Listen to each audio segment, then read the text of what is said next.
This is not breaking news. This is not a scandal. This is not about one person or one decision or one afternoon. This is about a system that has quietly crossed a line it cannot uncross. And the reason you haven't been told is not because it's hidden. It's because it looks ordinary. What failed today did not fail loudly. It did not trigger alarms. It did not stop trading. It worked exactly as designed. That's the danger. Because when a system stops serving its stated purpose and continues operating anyway, the damage doesn't arrive as a crash. It arrives as a transfer, slow, but it's easy. Invisible to the people paying the cost. If you're watching this thinking, this sounds familiar, that's intentional. Systems don't collapse by surprise. They normalize the conditions that make collapse inevitable. Stay with me. This matters more than any single market move today. And if you want to understand where control actually lives now, not who appears on television, but what actually decides outcomes, you need the next step. The mistake is thinking this system is controlled by people. It isn't. What actually governs outcomes now is timing, access, and automation. Not intent, not ideology. The center of gravity has shifted away from public decisions and into private synchronization, into who knows first, into who can act fastest, into who is positioned before the explanation arrives. On paper, everything still looks procedural. Operations are labeled routine. Transactions are described as maintenance. Language stays calm. But beneath that language, control has migrated. Not to a single institution, but to a loop where short-term funding replaces long-term stability, where rollover becomes dependency, where information moves faster than accountability, and where value exits quietly while attention stays elsewhere. This is why nothing appears wrong in real time. The system isn't malfunctioning, it's executing. And once execution replaces deliberation, outcomes stop being debated. They're absorbed. That's the frame. Now we need to look at how this became normal without anyone voting for it.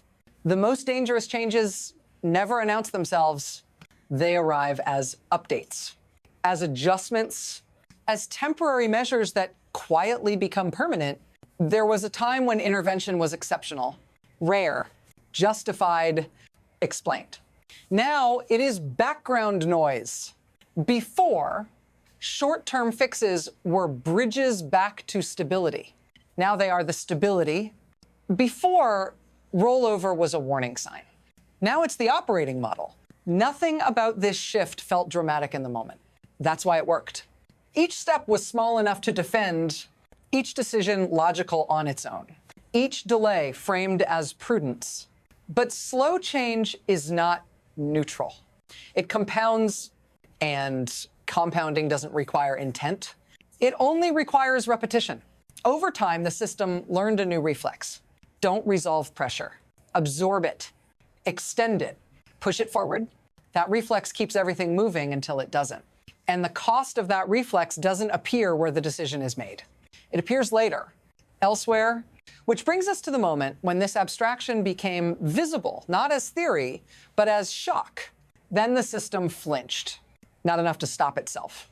Just enough to reveal the strain, a single operation, labeled routine, timed precisely, executed quickly.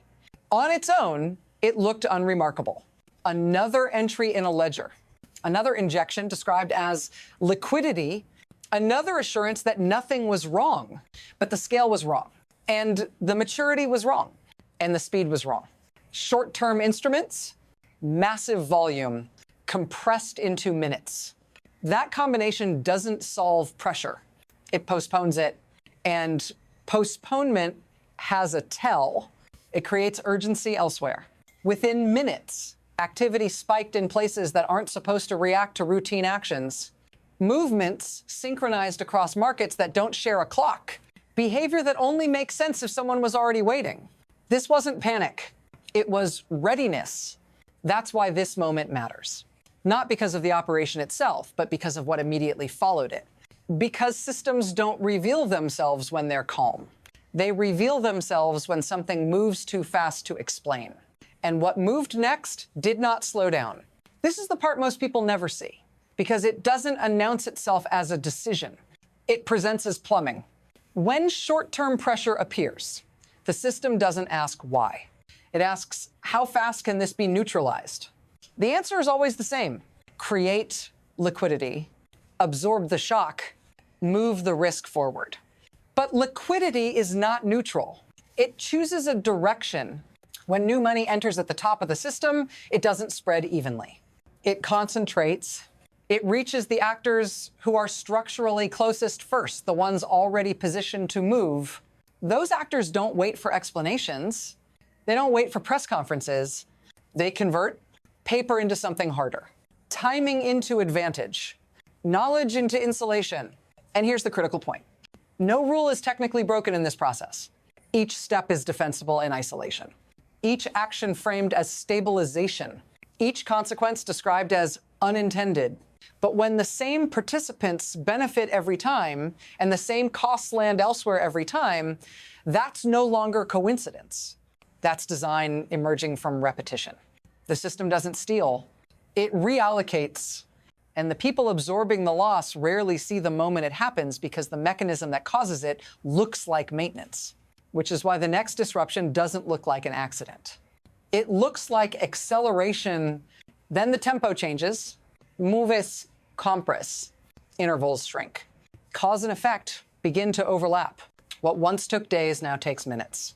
What once required explanation now arrives pre-positioned. The system stops waiting for stress signals. It anticipates them. Short-term operations grow larger, faster, closer together. Response starts to precede justification, and that's when the loop tightens. Because every time pressure is neutralized this way, the next intervention has to be bigger. Not because anyone chooses escalation, but because the previous fix erased the margin for restraint. Speed replaces discretion. Scale replaces patience. At this stage, stability becomes performative.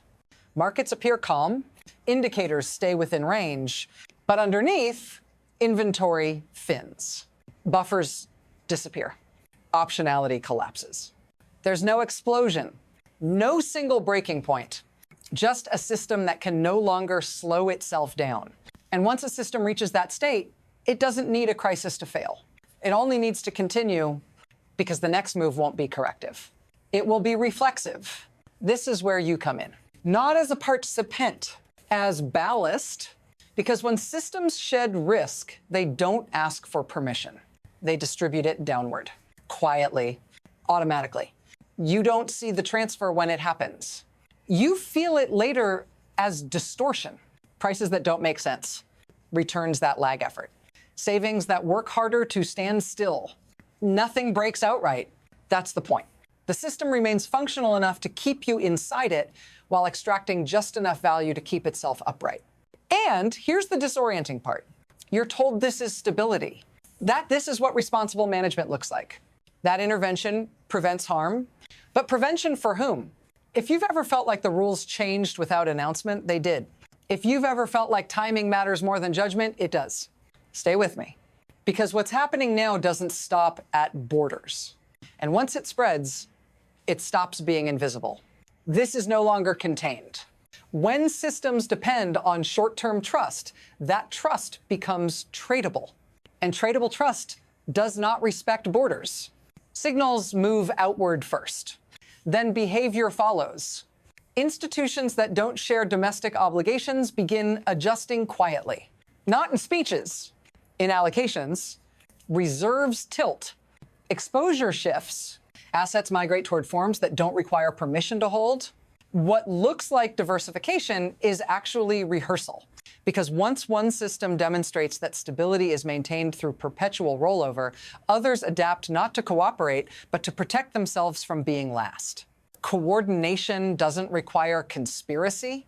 It only requires recognition. And recognition spreads faster than policy.